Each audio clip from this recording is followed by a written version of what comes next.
चलो, political science पढ़ रहे थे हम। क्या चैप्टर था कल? वित्त आयोग कंप्लीट हो गया था। चलो, आर्टिकल 280 किससे संबंधित है ये? Finance commission. अगर किसी के आगे लिखा जाता है आर्टिकल, इसका मतलब वो उस किताब में लिखा है जिसको आप कहते हैं संविधान, और इसलिए इसको कहते हैं आप ये कॉन्स्टिट्यूशनल बॉडी है, संवैधानिक कोई संगठन है। कल हमने नीति आयोग भी पढ़ा था। क्या नीति का जिक्र था नीति आयोग का? तो नीति आयोग संवैधानिक है या नहीं है? नहीं है, क्योंकि कोई आर्टिकल ही नहीं है। जिस चीज़ का कोई आर्टिकल नहीं है वो संवैधानिक नहीं हो सकता। नीति आयोग किसकी रिप्लेसमेंट थी? प्लानिंग कमीशन, जिसको आप कहते थे योजना आयोग। योजना आयोग कब बना था?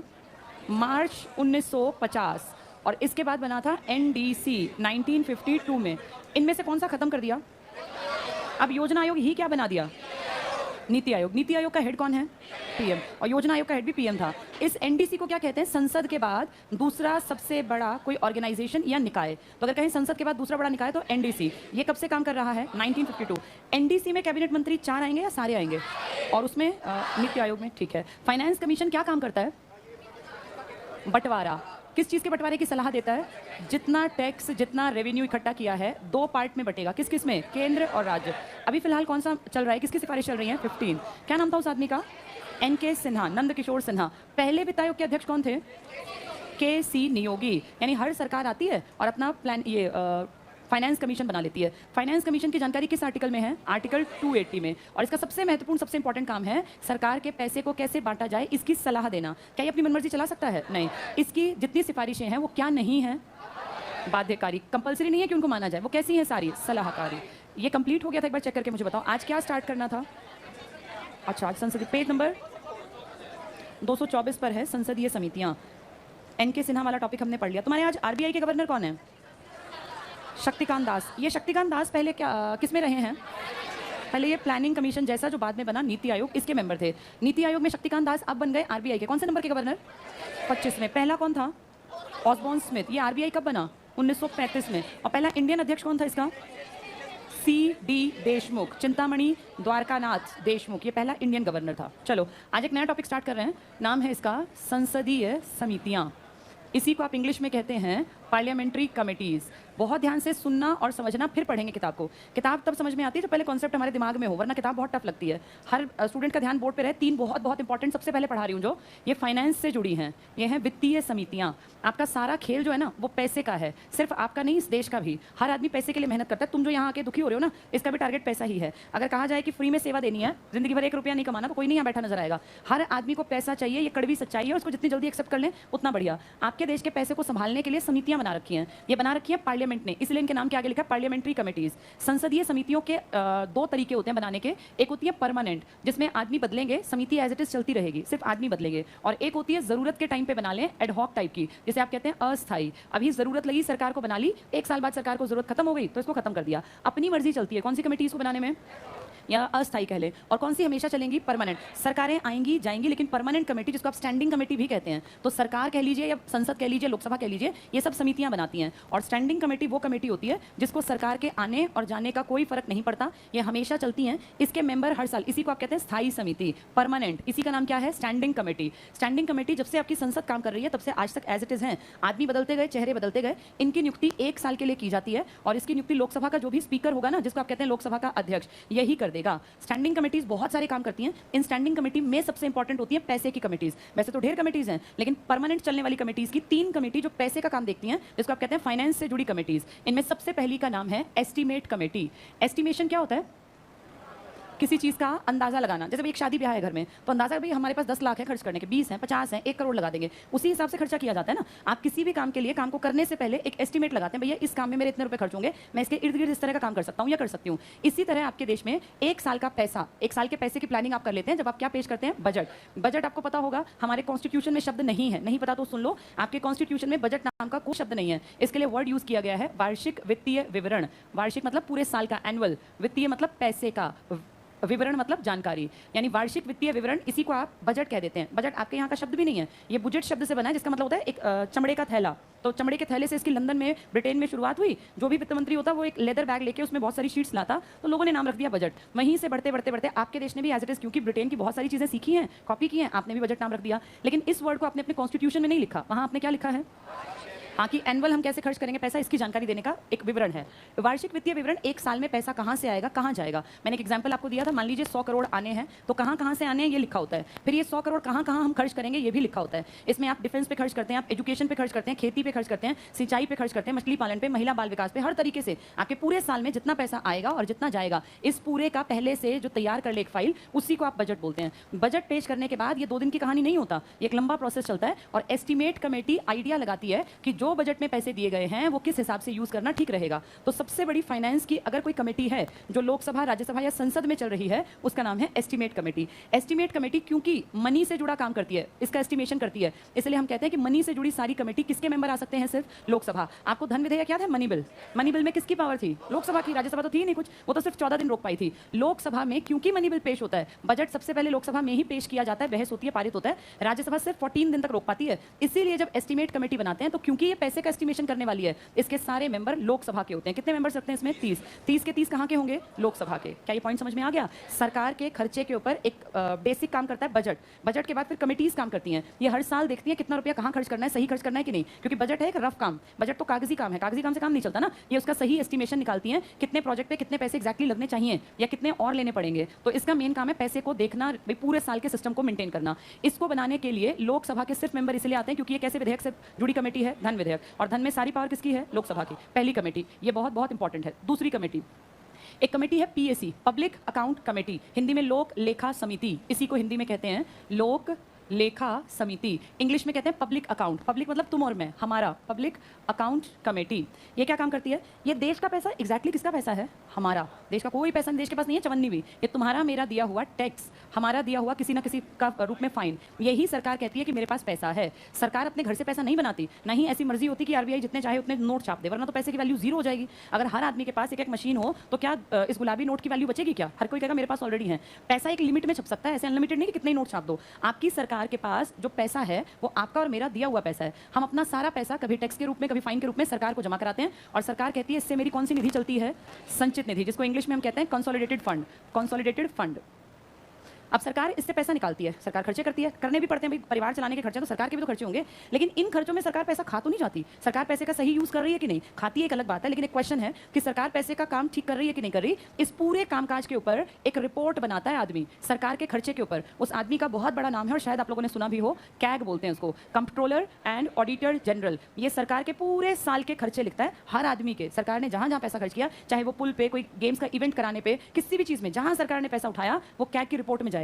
कैग अपनी साल भर की रिपोर्ट बनाता है जिसमें सरकार के पैसे के खर्चे कितने हुए और क्या ये खर्च बच सकते थे, ये सब इसमें लिख देता है, सब कुछ क्लियर कट। कैग आपके और मेरे पैसे की जानकारी पूरी की पूरी फाइल के फॉर्म में बनाता है, और इसलिए कहते हैं ये आम आदमी के वित्त का संरक्षक है, क्योंकि सरकार का तो कोई पैसा है ही नहीं, सरकार का पैसा तो हमने दिया। आपके मेरे पैसे का संरक्षक कौन आदमी है, कैग बेसिकली एक पोस्ट का नाम है, कंट्रोलर, कंट्रोलर नहीं बोल रही मैं, COMP, controller and auditor general. ये आदमी सरकार की सारी लिस्ट बना के रखता है, किस आदमी ने कहाँ कितना रुपया खर्च किया, पीएम ने विदेश यात्रा में कितने लाख खर्च कर दिए, कहाँ वो ठहरे, उन्होंने कितने रुपए कहाँ किस तरह से डील किए, ये सारे खर्चे की रिपोर्ट। बहुत अच्छी बातें बनती है, पर आपके देश में एक दिक्कत पता है क्या है, ये रिपोर्ट जाती है राष्ट्रपति के पास, आपको और मुझे तो पता ही नहीं चलता हमारा पैसा कहाँ गया। कैग अपना, जो कि आपके और मेरे पैसे का संरक्षक है, रिपोर्ट बना के, और देश की सबसे बड़ी हस्ती कौन है, वो आपके देश का राष्ट्रपति। राष्ट्रपति को क्या पता कि कैसे पैसा खर्च हुआ, ठीक हुआ, गलत हुआ, ये कहता है ठीक है रिपोर्ट आ गई, अब ये इस रिपोर्ट को ले जाता है संसद भवन में, लोकसभा राज्यसभा में, और वहां सदन के पटल पे रखवाता है कि भैया ये रिपोर्ट है आपके खर्चे की, इस पे आप डिस्कस कर लीजिए, गलत हुआ सही हुआ। जो ये पीएसी है ना, इसका हेड हमेशा, ये रूल है कि आपके देश में जो भी विपक्ष का नेता होगा वो पीएसी का हेड बनेगा। विपक्ष का नेता बख्शेगा नहीं, अगर ठीक ठाक होगा तो सारे खर्चे पे रिपोर्ट पे नजर डालेगा, और ये मुखिया है मान लीजिए, अब इसके हाथ में वो फाइल है जिसमें सरकार के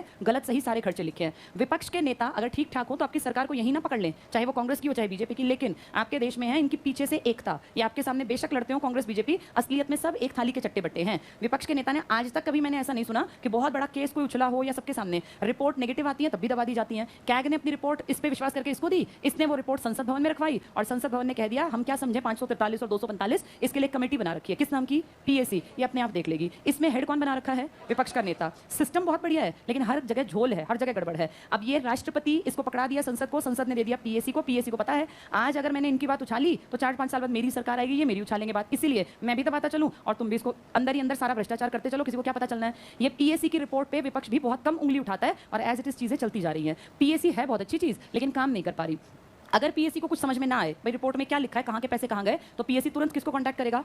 कैग को। कैग और पीएससी दोनों आपके पैसे के लिए हैं। कैग आपकी रिपोर्ट बनाता है और पीएससी उस रिपोर्ट को फाइनल देखती है, ठीक है गलत है, कहाँ से पैसा बच सकता था, कैसे सरकार को कहाँ पैसा बचा लेना चाहिए था। लेकिन ये सब गुपचुप तरीके से होता है और हमें पता ही नहीं चलता। प्लानिंग तो बहुत अच्छी है लेकिन एग्जीक्यूशन ठीक नहीं है। ये काम करती है पीएसी। समझ में आ गया? ये पीएसी में 22 मेंबर होते हैं और इसमें 22 में से आप ये लगा लो दोनों के मेंबर लिए जाते हैं, 15 लोकसभा के और 7 राज्यसभा के। इसमें राज्यसभा के मेंबर इसीलिए आए क्योंकि सरकार का कुछ उत्तरदायित्व राज्यसभा की तरफ भी है, सिर्फ अकेली लोकसभा नहीं। लोकसभा के मेंबर क्योंकि 543 हैं तो आदमी भी 15 आ गए, वहां 245 हैं तो उनमें से 7 बुला लिए। अभी पिछली कमेटी में कितने आदमी थे? 30। सारे के सारे कहां के थे? पीएसी के मेंबर, लोकसभा के ज्यादा, राज्यसभा के कम। वो तो सेल्फ अंडरस्टूड है कि जहां 500 प्लस आदमी वहां ज्यादा आएंगे। इसके बाद तीसरी एक कमेटी है जिसका नाम है कोपू। कोपू। कोपू का मतलब है ये पब्लिक अंडरटेकिंग्स के ऊपर एक कमेटी है। सरकार ने या कह लीजिए संविधान ने एक कमेटी बनाई थी जिसमें कहा गया committee on public undertaking. Public undertaking होती है सरकार के वो काम धंधे जो कि तुम और मैं जिससे प्रभावित हैं। जैसे सरकार का ओएनजीसी का department, oil and natural gas commission, सरकार का सेल, सरकार का भेल, हैवी इलेक्ट्रॉनिक्स, जितने हैं सरकार की जितनी बड़ी कंपनी है ना, जिसको आप कहते हैं सरकारी कंपनी, जैसे कोई भी पेट्रोलियम की है या कोई भी कंपनी, इन सबको पैसा खर्च करना पड़ता है। अगर आपको पैसा कमाना है तो आपको पैसा लगाना पड़ेगा, ये रूल है, सीधे पैसा नहीं कमा सकते। तो इन कंपनीज में सरकार का पैसा खर्च होता है, चाहे वो कोई नया प्लांट बनाने को लेकर हो या वो कोई नई मशीन लाने को। सरकार का ये पैसा इनमें लगा, फिर ये पैसा कमा के सरकार को देती हैं। और बहुत बड़ी बड़ी कंपनी तो क्या करती है सरकार का प्रॉफिट। ऐसा नहीं है कि आपकी सरकार जीरो अर्न करती है, ऐसा बिल्कुल नहीं है। सरकार की बहुत सारी कंपनीज प्रॉफिट में है, लेकिन वो अलग बात है कि सरकार उनको उतना प्रमोट नहीं कर रही जितना प्राइवेट सेक्टर वाले कर देते हैं। तो सरकार अपनी कंपनीज के ऊपर भी तो नजर रखे, ऐसा ना यही घपलेबाजी कर दें, यही पैसा खा जाए। सरकार के पास कई कंपनीज हैं जिनको वो कहती है मेरी नवरत्न कंपनीज। सरकार की कुछ बड़ी बड़ी कंपनीज को कहते हैं महारत्न, और छोटी कंपनीज जो प्रॉफिटेबल बिजनेस देती हैं वो मिनी रत्न कहलाती हैं। ये नाम दे रखे हैं आपकी इसमें सरकार ने कंपनियों को, कॉन्स्टिट्यूशन में नहीं है। सरकार ने अपने पैसे के हिसाब से भी कितना पैसा लगा, कितना कमाएगी, इनको नाम दे दिया, कैटेगरी बना दी, मिनी रत्न, नवरत्न, महारत्न। महारत्न बहुत बड़ी बड़ी कंपनीज होती हैं और 6-7 कंपनीज ही महारत्न की कैटेगरी में हैं। इनको सरकारी कंपनी होने के बावजूद मनमर्जी करने का अधिकार दिया जाता है। आपकी सरकारी किसी कंपनी को मनमर्जी का हक नहीं होता, सबको परमिशन लेनी पड़ती है। लेकिन महारत्न क्योंकि पिछले 6-7 साल से सरकार को लगातार प्रॉफिट कमा के दे रही है, तो ये माना जाता है कि गलत डिसीजन नहीं लेगी, और इसलिए सरकार ने कह दिया कि 5,000 करोड़ रुपए तक बिना किसी सरकारी बड़े अधिकारी की परमिशन के, अगर आपको ठीक लगे आप पैसा इन्वेस्ट कर सकते हैं। बहुत बड़ी बात है ये, नहीं तो सरकारी, मैंने आपको बताया 25 पैसे की भी परमिशन लेनी पड़ती है, 10-10 पैसे की परमिशन होती है सरकार में। आप मर्जी से कुछ भी खर्च नहीं कर सकते, 1 रुपया भी नहीं खर्च कर सकते। यहाँ इस कंपनी को कितने हजार की बात कर रहे हैं, ये 5,000 करोड़ विदाउट किसी की परमिशन आप खर्च कर लीजिए, क्योंकि आप कौन सी कंपनी है। लेकिन महारत्न वो होती है जो बहुत तगड़ा बिजनेस कमा के सरकार को दे चुकी है। इसकी कैटेगरी होती है, मिनी रत्न में से ही कुछ नवरत्न बनती है और नवरत्न में से ही कुछ क्या बन जाती है, महारत्न। तो आपकी इन कंपनीज में कहीं गड़बड़ तो नहीं चल रही, कहीं ये पैसा खा तो नहीं रही है। इनकी रिपोर्ट भी बनती है और इनकी रिपोर्ट भी कैग ही बनाता है। सरकार के खर्चे की रिपोर्ट भी कैग ने बनाई और ये बड़ी बड़ी कंपनियों के सारे खर्चे की रिपोर्ट भी कैग ने बनाई। कैग ने दोनों रिपोर्ट किसको पकड़ा दी, राष्ट्रपति को। राष्ट्रपति ने संसद में रखवा दी और संसद ने कहा जहां हमारे खर्चे हैं ना पीएम और मंत्रियों के, इसको तो दे दो पीएससी को, और जहां हमारी कंपनियों के खर्चे हैं इसको दे दो कोपू को। ये 2 समितियां हैं जिसमें सरकार के ही और विपक्ष के ही आदमी बैठे हैं। इन दोनों में 22 मेंबर बैठा दिए, 15 लोकसभा के दोनों में और 7 राज्यसभा के दोनों में। इस तरह से आपकी पैसे से जुड़ी 3 कमेटियां मैंने आपको बता दी। समझ में आ गई है? पहली कमेटी का नाम क्या था? पहली कमेटी थी एस्टीमेट कमेटी। क्या करती थी एस्टीमेट कमेटी? पूरे साल के बजट का एस्टिमेशन निकालती थी। इसमें सारा काम पैसे का था ना, तो पैसे का काम कौन देखती है, लोकसभा, इसलिए इसके सारे मेंबर लोकसभा। कितने मेंबर थे, 30। ये परमानेंट कमेटी है या आती जाती रहती है, ये परमानेंट है। सरकारें बदलेंगी, ये कमेटी नहीं बदलेगी। ये 1951 से आज तक एज इट इज चल रही हैं, इनमें बदलाव नहीं आएगा। ये जो पीएससी है ना, ये तो अंग्रेजों के टाइम की है। 1919 में अंग्रेजों के टाइम मॉन्टेग्यू चेम्सफोर्ड सुधार आया था, उसके बेसिस पे 1921 में उन्होंने बना दी। हम भी इसको कैरी ऑन करते जा रहे हैं। 1964 में कमेटी बनी थी और 1967 में फिर एस्टिमेट के ऊपर थोड़ा सा काम किया, आज़ादी से कुछ पहले कुछ बाद में, लेकिन अब ये परमानेंट है। इसका मेन काम किससे जुड़ा हुआ है, इसलिए इसमें सारे मेंबर किसके हैं। अगली कमेटी कौन सी है, पीएससी। पीएससी को हिंदी में कहते हैं लोक लेखा समिति। कितने मेंबर हैं इसमें? इसका नाम लोक लेखा क्यों रखा होगा, तुम्हारे और मेरे पैसे का काम देखती है ना। ये कौन बनाता है रिपोर्ट इसकी, कैग। कैग किसकी रिपोर्ट बनाता है, एक सरकार की और एक सरकारी कंपनियों की। सरकार की रिपोर्ट वो देगा राष्ट्रपति को, कंपनियों की भी राष्ट्रपति रिपोर्ट रखेगा संसद में, और संसद दे देगी जो सरकार के खर्चे की है वो पीएससी को। पीएससी इस पर डिस्कशन करेगी। पीएससी का हेड हमेशा कौन होगा, विपक्ष का नेता। कितने मेंबर होंगे पीएससी में, 22। ऐसे ही कोपू का मतलब है एक कमेटी जो किस पे काम करती है, पब्लिक अंडरटेकिंग, यानी सार्वजनिक उपक्रम हिंदी वालों के लिए, और इसमें भी 22 मेंबर हैं, 15 और 7। ये सरकारी कंपनियों के खर्चे गलत सही की एक जो रिपोर्ट बनाता है, कौन बनाता है, कैग। फिर उसके ऊपर डिस्कशन कहाँ होता है, कोपू में। समझ में आ गई है, ये बहुत इंपॉर्टेंट है तीनों। इसके अलावा टाइम टू टाइम छुटपुट सी कमेटी बनाते हैं जिसको हम कहते हैं एडहॉक कमेटी, एडहॉक या अस्थायी समिति। ये जिस सरकार को जरूरत हो बना ले, जिसको ना जरूरत हो हटा दे। ये परमानेंट नहीं है, पहले परमानेंट पढ़ेंगे फिर एडहॉक पे आएंगे। पेज नंबर 224 पे आ जाओ, संसदीय समितियां। पहला पॉइंट पढ़ लो। व्यवस्थापिका की एक समस्या यह है कि कम से कम समय में अच्छे से अच्छा व्यवस्थापन किस प्रकार हो सके। संसद की इन कठिनाइयों के निराकरण के लिए समिति प्रणाली का विकास हुआ, यानी अच्छा काम करने के लिए समितियां बनाई गई। एक चीज और, तुम एक दिमाग में तुम्हारे में आना चाहिए, टोटल हम कितने एमपी चुनते हैं 5 साल के लिए, और राज्यसभा में कितने बैठे हैं? इनमें से सरकार के टोटल लगभग कितने होंगे जो सरकार चला रहे हैं? भाई हम सरकार है यानी बीजेपी के, यहाँ कितने आदमी हैं? और 50 इनके चलो सहयोगी मान लें, कितने हैं ये? इनमें से 353, फिर भी तो बहुत सारे खाली बैठे हैं। वो क्या कर रहे हैं? 5 साल क्या करेंगे? ऐसे ही यहाँ देखें, सरकार के तो कुछ ही आदमी होंगे, कुछ अलग अलग राज्यों के अलग अलग मेंबर्स। ये हमारा मेन कंसर्न है क्योंकि इनको हमने भेजा। अगर 543 में से 350 लोग मान लो काम कर रहे हैं, सरकार में है, वो कुछ चुटपुट काम कर रहे हैं, तब भी आप देखो 350, लगभग कितने लोग खाली बैठे हैं? 200, लगभग 200 लोग खाली बैठे हैं ना। ये 200 लोग 5 साल खाली बैठे रहेंगे क्या? फिर ये तनख्वाह किस चीज़ की लेते हैं? ये तो गलत है ना कि आपके मेरे जेब से पैसा जाता है, इन सबकी सैलरी बहुत तगड़ी होती है, और वो किससे दी जाती है? संचित निधि। संचित निधि बनाई किसने है? कहाँ से आया पैसा?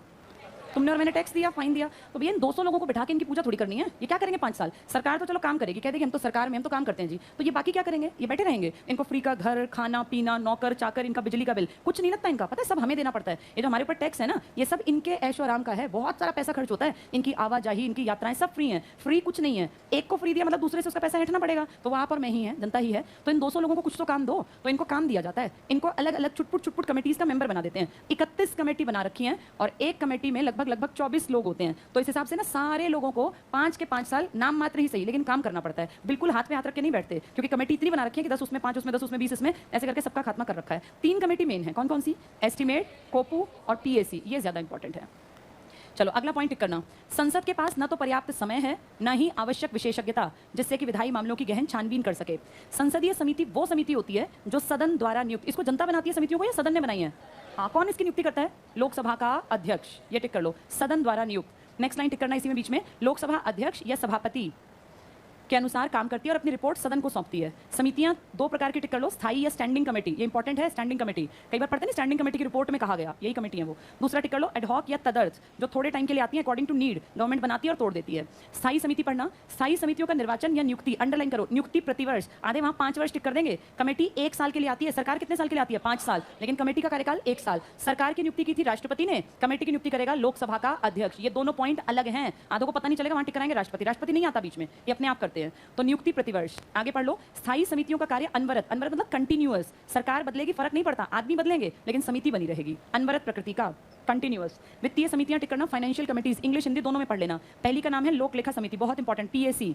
दूसरी है प्राक्कलन समिति हिंदी में, एस्टीमेट कमेटी। और तीसरी है लोक उपक्रम समिति, इसको सार्वजनिक उपक्रम समिति भी कहते हैं, इंग्लिश में टिक कर लो, कमेटी ऑन पब्लिक अंडरटेकिंग्स। यहाँ शॉर्ट में लिख लो COPU, कोपू। तीनों के नाम लिख लो, पीएसी, एस्टीमेट तो रहेगी एस्टीमेट, तीसरी को COO छोटा आता है, C capital, P capital, U capital, कोपू। तो कोपू में कितने मेंबर्स हैं? 22। और एस्टीमेट में 30। पैसे का एस्टिमेशन अकेली लोकसभा करवाती है, राज्यसभा नहीं करवाती।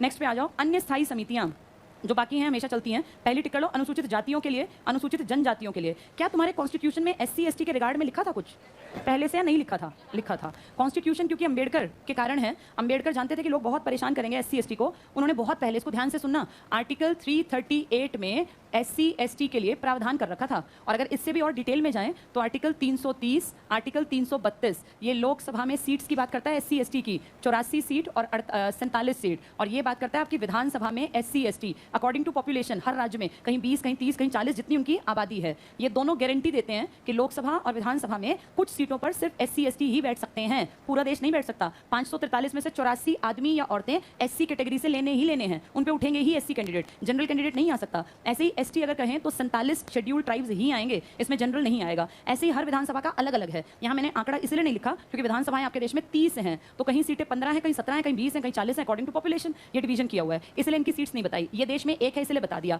ये दोनों आर्टिकल लोकसभा विधानसभा में गारंटी देते हैं कि ये लोग आएंगे ही आएंगे। यहाँ पे 338 इनके फायदे की बात करता है। आर्टिकल 338 में SC ST के लिए प्रावधान करो ऐसा लिख दिया गया, और इसी कारण आपके देश में 2003 में ये फील किया सरकार ने कि SC और ST को भी अलग कर देना चाहिए, इनके अलग अलग आयोग बनाए जाने चाहिए। इसीलिए एक एक्ट बना, एक अधिनियम, एक कानून बना और कहा देश में अनुसूचित जाति, अनुसूचित शेड्यूल्ड जाति और अनुसूचित जनजाति, इनके लिए आयोग बना दो। और आज आपके देश में दोनों के लिए अलग अलग आयोग काम कर रहे हैं। SC का भी अपना एक आयोग है, ST का भी अपना एक आयोग है। क्या ये संवैधानिक है या गैर संवैधानिक? ये संवैधानिक है। ऐसे ही औरतों के लिए भी आयोग बनाया जिसको आप कहते हैं राष्ट्रीय महिला आयोग, सुना होगा नाम, राष्ट्रीय महिला आयोग। ऐसे ही एक आयोग बना दिया राष्ट्रीय अल्पसंख्यक आयोग, माइनॉरिटीज के लिए। इन सब का जिक्र आपके कॉन्स्टिट्यूशन में नहीं था, लेकिन SC ST का जिक्र आपके कॉन्स्टिट्यूशन में है। तो एग्जाम में 4 आयोग आएंगे और कहेंगे बताओ इनमें से कौन सा कॉन्स्टिट्यूशन में नहीं है, तो हमें पता हो कौन से 2 कॉन्स्टिट्यूशन के अकॉर्डिंग बने हैं, एक SC वाला और एक ST वाला। चलो, तो इनकी कमेटी भी परमानेंट है, इसलिए टिक कर लो। अनुसूचित जातियों और जनजातियों, इसकी समिति परमानेंट है, हमेशा चलेगी। तदर्थ पे आ जाओ नीचे, तदर्थ एक डिपार्टमेंटल कमेटी और कर लो, चौथे पर विभागीय समितियां। इसमें आते हैं सारे के सारी खिचड़ी पका देते हैं, इसकी सारे 700-800 आदमी इसके मेंबर बना देते हैं। तदर्थ समिति पे आओ, पहला पॉइंट टिक करो, किसी विशेष प्रयोजन यानी किसी विशेष कारण के लिए तदर्थ समिति का गठन, एडहॉक कमेटी का। एडहॉक सदा चलेगी या जरूरत के बाद खत्म हो जाएगी? खत्म। बहुत सारी बनती हैं, हर साल बनती हैं फिर खत्म। कौन सी हमेशा चलेंगी? स्टैंडिंग कमेटी, हमेशा चलेंगी। इसके बाद पढ़ लो आगे, जब ये समिति अपना कार्य पूरा कर लेती है और अपनी रिपोर्ट प्रस्तुत कर देती है तो इसका अस्तित्व समाप्त। टिक कर लो, प्रतिवेदन मतलब रिपोर्ट, फिर ये खत्म। दो प्रकार की होती हैं, कुछ जांच समितियां, कुछ सलाहकार समिति। जांच क्यों बनाते होंगे? किसी मामले की जांच करनी है, बना दी कमेटी, 2 महीने में जांच हो गई, आप हट जाओ, कमेटी खत्म। ऐसी सलाहकारी कोई सलाह लेने के लिए। अगला पॉइंट पढ़ लो, जांच समितियां किसी तात्कालिक घटना की जांच के लिए गठित की जाती हैं। टिक कर लो, तात्कालिक जांच। किसी विधेयक पर विचार करने के लिए सलाहकार समिति। अब आओ वित्तीय समितियों के टॉपिक पर। पहली टिक करो, लोक लेखा समिति, PAC लिख लो, यहाँ बड़ा बड़ा PAC, इंग्लिश में लिखा है पब्लिक अकाउंट्स कमेटी, इसको हिंदी में PAC लिख लो यहीं पास में। पहला पॉइंट पढ़ो, संसद की महत्वपूर्ण वित्तीय समिति है। गठन भारत सरकार अधिनियम, ये इंपॉर्टेंट है, टिक करो। अंग्रेजों के टाइम में गठन हुआ 1919, जिसका ध्यान नहीं है उसे छीन ले, किताब मोबाइल जो भी उसको बाहर निकाल, ये अंडरलाइन कर लो। 1919, बात नहीं करनी बहुत देर तक, इसे ले लो, इसकी किताब मोबाइल जो भी इसके पास है।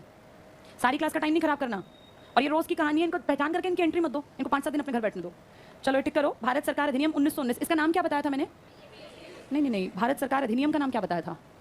2 आदमी थे, मॉन्टेग्यू और चेम्सफोर्ड, ये 2 आदमी हैं। थोड़ा सा सुन लो इसको भी, ये आपके देश में बैठा है, आपके देश का हेड है, ये वाइसराय जिसको आप बोलते थे कभी, गवर्नर जनरल। ये आदमी आपके देश में नहीं बैठा, ये बैठा है लंदन में, और ये सचिव है, सेक्रेटरी है, आपके देश की सारी इन्फॉर्मेशन इसको है। ये आपके देश का मुखिया है अंग्रेजों के टाइम में, नाम है उसका चेम्सफोर्ड। यहाँ से सारी रिपोर्ट ये सचिव को देगा, और ये सचिव महारानी ब्रिटेन को देगा, क्योंकि आपके देश पे 90 साल महारानी ब्रिटेन ने राज किया है। 57 की क्रांति के बाद ना 1947 तक आप महारानी ब्रिटेन के अधीन रहे, तो महारानी ब्रिटेन को सारी बातें कौन बताता था? सचिव। ये सचिव बैठता था लंदन में, और आपके यहाँ हेड बैठता था जो भी वो वाइसराय था। वाइसराय का मतलब होता है इन प्लेस ऑफ किंग।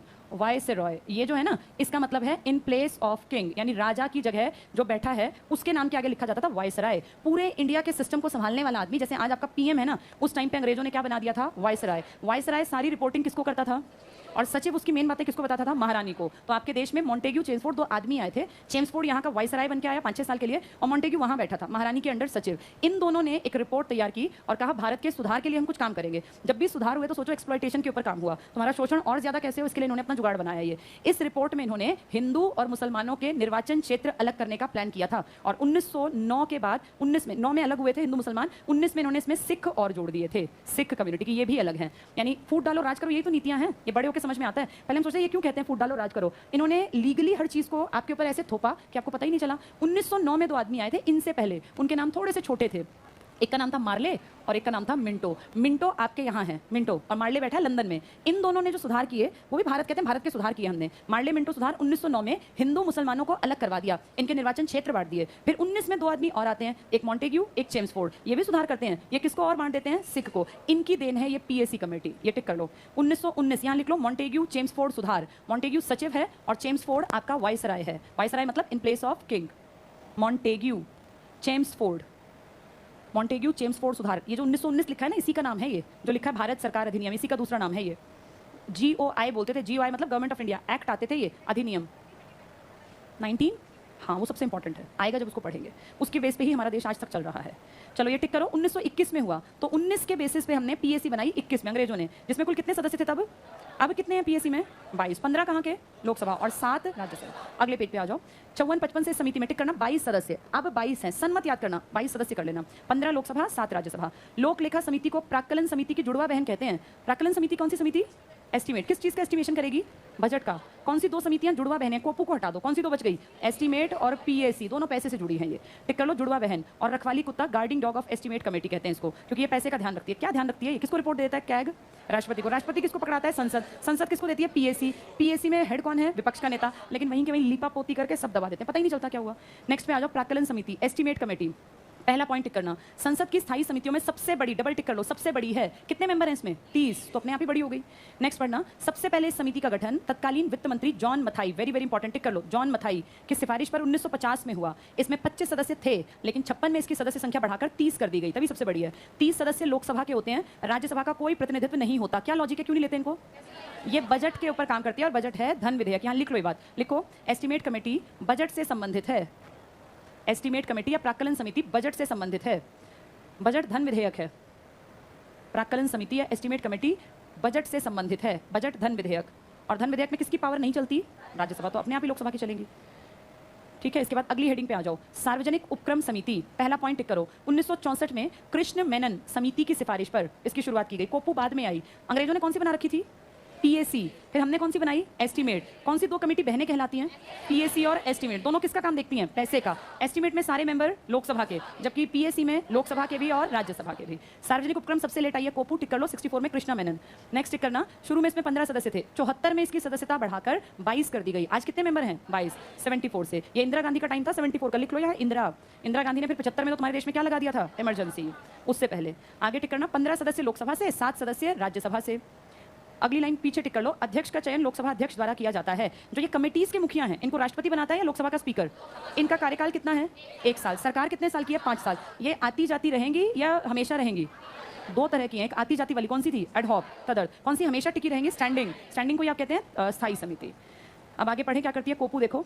इसके प्रमुख कार्य में पहला टिक करो, सरकारी कंपनियों के रिपोर्ट्स और लेखों की जांच करना। मैंने आपको बताया सरकार का खर्चा है तो कौन सी कमेटी देखती है? नहीं, सरकार का खर्चा कोपू नहीं देखती, सरकार का खर्चा पीएसी देखती है, और सरकारी कंपनियों का खर्चा कोपू। दोनों सरकार की हैं। टिक कर लो, सरकारी कंपनियों के रिपोर्ट और लेखों की जांच। बस पढ़ लो अगला, लोक उपक्रम, यानी जिसमें सरकार का तुम्हारा मेरा पैसा लगा। एयर इंडिया, जीवन बीमा निगम, भारतीय खाद्य निगम, इनकी रिपोर्ट और लेखों की जांच करना। ये किसका पैसा खर्च करके बनी है कंपनियां? हमारा, जनता का पैसा, तो इन पर नजर तो रखनी पड़ेगी। नेक्स्ट टिक कर लो, कैग की रिपोर्ट की जांच करना।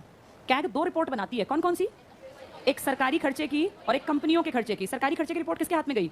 राष्ट्रपति। और कंपनी के खर्चे की भी राष्ट्रपति। राष्ट्रपति ने कहां रखवाई? संसद ने 2 फाइल बना रखी थी ना, एक पकड़ाई पीएसी को और एक पकड़ाई कोपू को। कोपू के पास कौन सी फाइल गई? भाई एयर इंडिया में कितना पैसा लगा, खाद्य निगम में कितनी बोरी गेहूं खरीदा, कितना खराब गया, कितना बांटा। सरकारी जितनी कंपनी है उन सबका रिपोर्ट किसके पास गई? कोपू। और सरकार के प्रधानमंत्री विदेश यात्रा पे कितना खर्च कराए, इस चीज में कितना खर्च हुआ, ये सब है पीएसी के पास।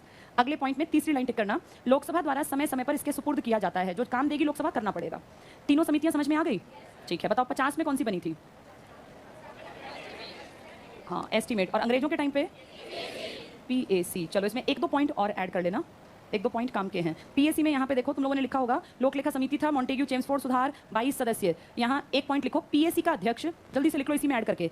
पीएसी का अध्यक्ष 1967 से 1967 से विपक्ष का सांसद लिख लो या नेता लिख लो।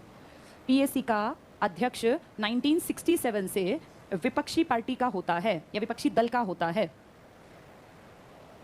पीएसी का अध्यक्ष 1967 से विपक्ष का कोई भी सांसद, जरूरी नहीं नेता ना हो तो सांसद को बना दो। हाँ, लोकसभा से ही।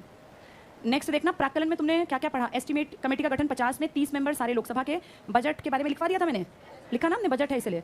ठीक है, कोपू के पास देखो 1964 कृष्णा मेनन हो गया। और कितने हमारे लोक उद्यम है वो लिख लो, कितनी सरकारी कंपनी चल रही हैं। 243 प्लस, उन सबकी रिपोर्ट कोपू देखता है। 243 प्लस कोपू के पास जो कंपनियों की रिपोर्ट आती है, 243 प्लस। एक खास बात यह है कि तीनों कमेटी में जो मेंबर है ना, उनमें से कोई मंत्री नहीं होना चाहिए। लिखो ये बात, लिखो, कमेटी का मेंबर मंत्री नहीं होना चाहिए। कमेटी का मेंबर मंत्री नहीं होना चाहिए। तीनों समितियां क्लियर हो गई? चलो, हाँ जी। अगर विपक्ष नहीं है तो फिर क्या, रिपोर्ट तो खैर सारे बाकी लोग भी तो होते हैं। अब जैसे कांग्रेस से ही किसी को उठा के बना देंगे जब कोई भी नहीं है। ऐसा इसलिए करेंगे क्योंकि कांग्रेस को मिली 52, लेकिन उनके सहयोगी भी तो थे 45-50 के आसपास सहयोगी, 90 प्लस सीट हैं यूपीए की अगर टोटल में देखें तो। चलो, अब अगली कमेटी आ गई। कौन सी कमेटी है अब? एडहॉक। इसको पहले समझ लो, एडहॉक बनती है 2 कारणों से। एक, किसी चीज़ की तुरंत में जांच करनी है, और दूसरी, किसी चीज़ पे सरकार को क्या चाहिए? सलाह रोज तो नहीं चाहिए ना, कभी कभी फंसेंगे, लगेगा भाई सलाह चाहिए तो बना देंगे सलाहकारी समिति। और अगर लगेगा किसी आदमी ने गड़बड़ की है, इसकी जांच करवानी पड़ेगी, तो बना देंगे जांच कमेटी। ये जैसे ही बनेगी उसके कुछ टाइम बाद ये अपने काम को करके तुरंत से खत्म कर दी जाएंगी। ये हमेशा चलने वाली चीज़ नहीं है। जांच भी हद से क्या होगा, 4-6 महीने इतने पकड़ेगी नहीं, 1-2 महीने में रिपोर्ट देके खत्म। सलाह भी 1-आधे महीने में रिपोर्ट देके खत्म। इसमें सबसे इंपॉर्टेंट जो है उसका नाम है प्रवर समिति। इसको समझ लेना, एक ही काम की है बस, प्रवर समिति।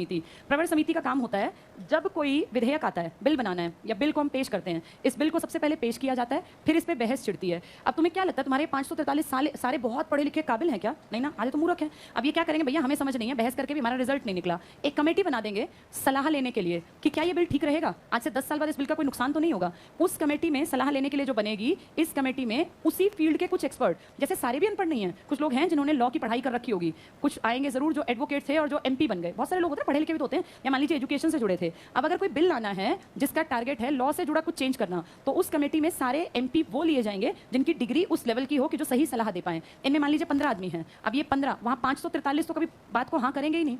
अगर 543 लोगों को एक साथ सोचे कि सब हाँ करेंगे, कभी नहीं करेंगे। आपस में घर में अगर 15 आदमी हैं, उनकी भी सलाह एक नहीं बनती, 2 सलाह बनती हैं। इन 543 में से 15 आदमी पकड़ लिए जो पढ़े लिखे ज्ञाता हैं। इन्होंने सोच समझ के सारी प्लानिंग की और फिर एक रिपोर्ट बनाई। इस रिपोर्ट को इन्होंने संसद को दे दिया और इन्होंने कह दिया भाई हमारी ये सलाह है, बाकी आपकी मर्जी। अब इस सलाह को मानना ना मानना मर्जी उनकी है, पर 99.9% केसेस में सलाह मान ली जाएगी। ठीक है, चलो जल्दी से पढ़ेंगे इसमें। पढ़ लो, बातचीत नहीं करनी चाहिए ना, लड़कियों को ना टोकना पड़े। आजकल वैसे लड़के लड़की बराबर ही हो गए हैं, पर फिर भी कोशिश करनी चाहिए टोकना ना पड़े। एक चीज़ और सुन लो, लड़कियों की जब बात उठी है, वरना कुछ लड़के कहेंगे मैम लड़कियों को डांटती नहीं, हमें रोज निकलवा देती हैं बाहर। हाँ, लड़कियों देखो भैया सबके, मेरे लिए तुम बराबर हो, मेरे लिए क्या अंतर है? तुम सब लगोगे नौकरी, मुझे खुशी मिलेगी, चाहे कोई लड़की हो चाहे कोई लड़का। लेकिन लाइफ के जिस पड़ाव में तुम हो ना, मैं तुमसे कम से कम 15-17 साल बड़ी हूँ, तुम 20, 21, 22, 23 के हो, मैं 38 ईयर्स प्लस हूँ। तो मैं तुम सबके भविष्य को देख के बता रही हूँ, जब मेहनत नहीं करेगा ना उसका बहुत नरकमय जीवन हो जाएगा। लाइफ के चंद साल होते हैं, इसमें पढ़ लिख लो। और लड़कियों को तो ज़्यादा मेहनत इसलिए भी करनी पड़ेगी क्योंकि आजकल घर में माहौल है बहुत अच्छा। पुराने टाइम में क्या था, घर का माहौल था खराब, तो ससुराल जाके वहाँ लगता था कि ठीक है बढ़िया माहौल है। अब ऐसा नहीं लगता, अब लगता है अपना घर बढ़िया। तो वो लेवल की अगर इज्जत चाहिए तो पैसे कमाने पड़ेंगे, ये सच्चाई है। घर कोई बिठा के नहीं खिलाएगा, या तो झाड़ू पोछे और गोबर उठाने को तैयार रहना, और नहीं तो फिर पढ़ो लिखो। भाई इसमें देखो, इसमें मेरी भी बेटी आ गई है, मेरा भी बेटा आ गया। अब तुम सोचो कि तुम्हें कोई ले जाए और ऐसे बुत बन के बैठा दो और तुम बस वहाँ बैठे रहो, तो ऐसा नहीं होता। आप जब किसी के घर जाओगे तो वहाँ आपको 2 तरह के काम मिलेंगे, या तो फिजिकल वर्क कर लो या तो मेंटल वर्क करके पैसा कमा लो। पैसे कमाने वालों को झाड़ू पोछे बर्तन कपड़े और ये सब चीजें नहीं करनी पड़ती, वो मेड रख सकते हैं, किसी को रख सकते हैं। अब तुम्हें क्या लगता है मैं रोज पोछे मार के आती हूँ क्या? मैं घर का कोई काम नहीं करती, अपनी मर्जी से मैं कुछ करूँ, लेकिन मेरे ऊपर कंपल्सरी नहीं है। मुझे खाना बनाए साल 2 साल 4 साल 6 साल हो जाते हैं, क्योंकि मैं उस काम को अगर करूँगी तो मेरा ये वर्क कहीं ना कहीं प्रभावित होगा। ये सबके लिए है, ये मेरी बेटी के लिए भी होगा। कोई अपने घर ले जाके ऐसे सजाता नहीं है मूर्त की तरह, काम करना पड़ेगा। वो काम तुम झाड़ू पोछे का करके खुश हो या तुम पैसे कमा के, ये तुम्हें अब डिसाइड करना है। और जितनी मैरिड लड़कियां बीच में बैठी हैं उनसे पूछ लो, अगर किसी को शक हो, ये मैं झूठ नहीं बोल रही ना, ऐसा ही है ना। कोई ले जाके ऐसा नहीं कि राजकुमारी की तरह बैठाएगा, सबको काम करना पड़ता है। वो काम अपनी मर्जी का कर लो या जबरदस्ती का कर लो, ये तुम्हारे हाथ में है। और लड़के भी नहीं कमाओगे तो तुम्हारी कोई इज्जत नहीं करने वाला, और इनकी तो फिर भी शादियां हो जाएंगी, तुम्हारी शादियां भी नहीं होंगी।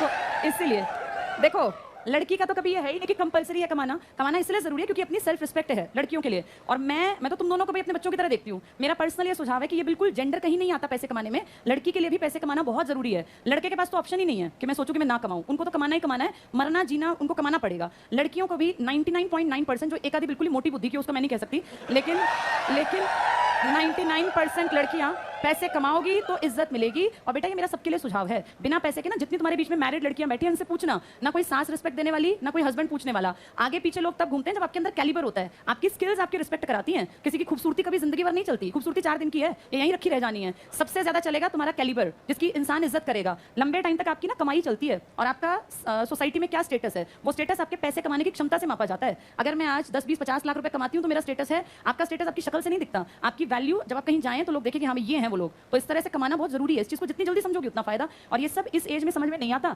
जिसको आ जाता है उसकी लाइफ सेट हो जाती है। मुझे ध्यान है 12-15 साल में मेरे मन में था मुझे पैसे कमाने हैं। जब मैं 15 साल की थी ना, ट्यूशन पढ़ा के मैंने पहली अपनी कमाई 150 रुपए की थी। ये एक ट्यूशन फी दी थी। जो मेरा पहला स्टूडेंट था 5th-6th क्लास में था, रोहित नाम का लड़का, उसके पिताजी ने पहली बार जो मुझे कमाई मिली थी 150 रुपए। तब 150 भी बहुत थे, फिर उसके साथ साथ 3 उसके कजन वजन और आ गए, उनके 450 रुपए, तो ऐसे बढ़ते गए। तब मुझे चस्का लग गया कि अरे पढ़ा के तो बहुत अच्छे पैसे कमाए जा सकते हैं। हाँ, चस्का मतलब पॉजिटिव सेंस में, अब तुम सेंस ही तुम्हारी पता नहीं कहाँ जाती है। तो नहीं, चस्का अच्छा शब्द है, पढ़ाने का चस्का, पैसे कमाने का चस्का। तो ये पैसे कमाने के जिसको एक बार लग गया ना, आसान है, फिर बहुत मजे आते हैं। जिस दिन तुम्हारी सैलरी 35,000 रुपए आ गई, फिर तुम्हें लगेगा कि हाँ यार काम तो बहुत अच्छा है, आगे बढ़ना चाहिए। जितना जिंदगी में जल्दी संभलोगे उतना ज्यादा अच्छा जीवन जियोगे। ये 4 दिन की चांदनी होती है, उसके बाद फिर दिखता है कि भैया अंधकारमय, सच में जीवन अंधेरा है जो नहीं कमाता। मुझे समझ नहीं आता इतनी महंगाई में लोग रह कैसे रहे जो पैसे नहीं कमा रहे, या कैसा वो जीवन जी रहे हैं। अगर आपके पैसे इतने नहीं है कि आप मर्जी से घूम सकें फिर सकें, जब आपका मन आए आप आउटिंग पे निकल जाएं, आप अच्छी किताबें खरीद सकें, तो फिर क्या फायदा जीवन का। जीवन के मजे तब हैं जब साल में एक आधी आप अच्छी आउटिंग करें, आप पैसा खर्च करें। अगर आप साल में अपने ऊपर लाख रुपए खर्च कर सकते हैं, इसका मतलब आप अच्छा जीवन जी रहे हैं। और आप उसी 2 कमरे के मकान में पड़े रहते हैं और गालियां खाते रहते हैं, ताने सुनते रहते हैं, तो फिर शर्म आनी चाहिए। भगवान ने अच्छा खासा शरीर दिया, हृष्ट पुष्ट हो, हेल्दी हो, दिमागदार हो, इसका यूटिलाइज करो और अच्छी जगह कहीं निकल जाओ। ये बातें जिंदगी भर काम नहीं आती, कोई नहीं मिलना। मैं आज बता दूं, इस क्लास में बैठे हुए तुम आपस में सब बिछड़ जाओगे, कोई किसी का पूछेगा भी नहीं कि कौन कहाँ पढ़ा है। कोई अच्छी पोस्ट पे निकल गया ना तो जरूर यार हम याद है हम साथ पढ़ते थे, तब तो ये हो जाएगा, वरना कोई नहीं पूछने वाला। ये यारी दोस्ती सब यही रखी रह जाती है। फाइनली आपके पीछे लोग तब चलते हैं जब आप कोई एक ऐसा चिन्ह छोड़ चलें कि दुनिया आपको देखे कि हाँ इन्होंने कुछ करके दिखाया। इस एज का यूटिलाइजेशन अच्छे कामों के लिए करना चाहिए, ताकि लोग एक एग्जाम्पल माने आपको। चलो जल्दी से पढ़ेंगे, कहाँ पहुंचे हम? तदर्थ पे। मैंने प्रवर समिति समझाई तुम्हें, प्रवर समिति समझा दी ना, वही है बस। पेज 225 पर आ जाओ, लास्ट में है तदर्थ समितियां। पहला पॉइंट टिक करना, तदर्थ समितियों का गठन विशिष्ट मामलों पर विचार करने। अब विशिष्ट मामले पर विचार करेगा दिमागदार आदमी, तो 5-7 आदमी जो उसी फील्ड के उनको बना देते हैं। पहला टिक करो, प्रवर समिति, सेलेक्ट कमेटी बोलते हैं इसको इंग्लिश में, प्रवर सेलेक्ट। ये समिति तदर्थ समितियों में सबसे महत्वपूर्ण है। और उनमें कौन सी थी स्थायी में सबसे महत्वपूर्ण? एस्टीमेट या पीएसी। एस्टीमेट में कितने आदमी थे? और पीएसी में और कोपू में भी? बस ये टिक कर लो। प्रवर समिति सेलेक्ट कमेटी सबसे महत्वपूर्ण। प्रवर समिति का गठन किसी विशेष विधेयक पर विचार करने के लिए, विशेष विधेयक किसी बिल कोई ऐसा मान लीजिए आरक्षण का, शिक्षा का, महिलाओं से जुड़ा, तो उसके लिए मेंबर बना देते हैं। नेक्स्ट टिक करना। जब संसद के दोनों सदन किसी विधेयक पर विचार के लिए संयुक्त रूप से समिति गठित करते हैं तो उसे संयुक्त प्रवर समिति। इसको थोड़ा सा सुन लो। प्रवर समिति दोनों अपनी अपनी बनाते हैं। कौन कौन बनाते होंगे प्रवर समिति? लोकसभा और राज्यसभा। अगर दोनों ने बनाई, हम बात कर लेते हैं आरक्षण पे कोई बनानी पड़ी कि भाई इसके ऊपर डिस्कशन कर ले, तो लॉ पढ़े आदमी ज़्यादा अच्छा कर पाएंगे। तो 7-7, 8-8 आदमी लोकसभा राज्यसभा ने बना दिए, भाई आप इस बिल पे अपने विचार दो और फिर हम इसको पारित करेंगे। अगर अलग अलग हैं तो दोनों ने कितने कितने आदमी बनाए? कितने कितने मेंबर हैं? 30 आदमी इसने बना दिए, 30 इसने। लेकिन अगर कहें कि दोनों इकट्ठी होकर डिस्कशन कर लो तो दोनों 30 नहीं बनाती, 45 बनाती हैं। 30 लोकसभा के और 15 राज्यसभा के, 45। संयुक्त प्रवर समिति दोनों की इकट्ठी है। और अगर अलग अलग काम करें तो आप कहते हैं ये प्रवर समिति है, सेलेक्ट कमेटी। ये टिक कर लो। अगला पॉइंट, जब संसद के दोनों सदन किसी विधेयक पर विचार के लिए संयुक्त रूप से समिति गठित करते हैं तो उसे संयुक्त प्रवर समिति कहा जाता है। प्रवर समिति में अधिकतम 30 सदस्य और संयुक्त प्रवर समिति में कितने होते हैं? सेलेक्ट कमेटी में ज्वाइंट सेलेक्ट है तो 45। अभी तक हमने 45 कहीं नहीं पढ़े थे ना, हमने पढ़े थे 22, 30। अब हम पढ़ रहे हैं 30 या 45। अगले पेज पर आ जाओ। संयुक्त प्रवर समिति में कुल 45 सदस्यों में से लोकसभा से 30 और राज्यसभा से 15। और अलग अलग बनाए तो 30। कोपू में कितने थे? और पीएसी में। और 30 किस में थे? एस्टीमेट में। सारे के सारे कहाँ के थे? लोकसभा। प्रवर में दोनों के 30-30 बनेंगे और ज्वाइंट बन गई तो 30 और 15। अगला पॉइंट करना। प्रवर समिति को अपनी रिपोर्ट 3 महीने के अंदर, ये टिक कर लो, 3 महीने, या सदन द्वारा नियत अवधि, सदन कह सकता है 15 दिन में रिपोर्ट दो। मैक्सिमम कितने महीने रहते हैं? 3 महीने। इसके बाद क्या प्रवर समिति बचेगी या हटा दी जाएगी? हटा दी जाएगी। कैसी कमेटी है? अस्थायी, अडहॉक, तदर्थ। नेक्स्ट पे आ जाओ, संयुक्त प्रवर समिति।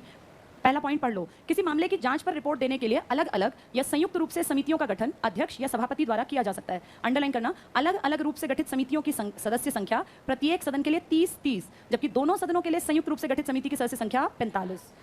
इसके बाद नीचे आ जाओ, टेबल दिया है, सारा टेबल नहीं करना, जो मेन है वो टिक कर लेना। पहला टिक कर लो, वित्तीय समितियां। ऊपर लिखा है स्थायी समिति, अंडरलाइन कर लो स्थायी। वित्तीय, प्राक्कलन, लोक लेखा, लोक उपक्रम। इंग्लिश में भी टिक कर लो। एस्टीमेट, पीएसी लिख लो, पब्लिक अकाउंट कमेटी को, और कोपू लिख लो वहां। एस्टीमेट कमेटी में कितने मेंबर होते हैं? 30। लोकसभा के 30। राज्यसभा का ब्लैंक क्यों है? क्योंकि ये धन विधेयक है। लिख लो यहाँ धन विधेयक, इसलिए ब्लैंक है ये। धन विधेयक बाद में याद नहीं आएगा, लिख लोगे फिर पढ़ोगे तो याद आएगा। अच्छा, इसलिए नहीं है धन विधेयक। प्राक्कलन का काम क्या है? किसका आकलन करना? बजट का। लिख लो इसके पास, बजट का अनुमान लगाना। बजट का अनुमान लगाना। जो जितना ज्यादा सुनता है, एक चीज को बार बार पढ़ता है, उसको चीज दिमाग में याद रहती है। एक बार पढ़ के कभी पढ़ाई नहीं आती। ये समितियां 2 महीने में तुम्हें याद नहीं रहनी। लिख लेना हर चीज जो बोल रही हूँ, फिर पढ़ोगे तो याद आ जाएंगी। नेक्स्ट टिक करना। लोक लेखा 22 टोटल, 15 और 7। लोक उपक्रम कोपू के भी 22, जिनमें से 15 और 7। फिर आ जाओ विभागीय समितियां, डिपार्टमेंटल कमेटी। ये इंपॉर्टेंट है। डिपार्टमेंटल कमेटी 31 बनती हैं और इसमें लिख लो, डिपार्टमेंटल के नीचे लिखो सभी एमपी इसमें शामिल, इनमें शामिल किए जाते हैं। इतनी कमेटियां तो कोई ना कोई कहीं ना कहीं खपाई दिया जाएगा। सभी एमपी इनमें सदस्य बन जाते हैं या शामिल कर लिए जाते हैं। डिपार्टमेंटल होती हैं अलग अलग, भाई महिलाओं की कमेटी बना दी, बाल अधिकारों की बना दी, SC/ST की बना दी, इस तरह की कमेटियां। कितनी कमेटियां बनाते हैं? 31। और एक में कितने आदमी रखते हैं? 24। तो अपने आप सारे 700-800 खप जाते हैं। इसके बाद नीचे वाली उतनी इंपॉर्टेंट नहीं क्योंकि ये आवाजाही हैं, आती हैं चली जाती हैं। अगले पेज पे आ जाओ। सलाहकार समितियां लिखी हैं, देखो लास्ट में सलाहकार समितियां, मिल गया? इसको अंडरलाइन कर लो। एडवाइजरी कमेटी, इसके नीचे सलाहकार के नीचे आना। अस्थायी समितियां, सलाहकार को छोड़ दो, वो तो जरूरत की है। अस्थायी को इंग्लिश में टिक कर लो, एडहॉक कमेटी। पहली टिक करना ए, प्रवर और संयुक्त प्रवर समिति, सेलेक्ट एंड ज्वाइंट सेलेक्ट। अगर सेलेक्ट कमेटी है तो कितने कितने मेंबर? क्यों बनाते हैं सेलेक्ट कमेटी?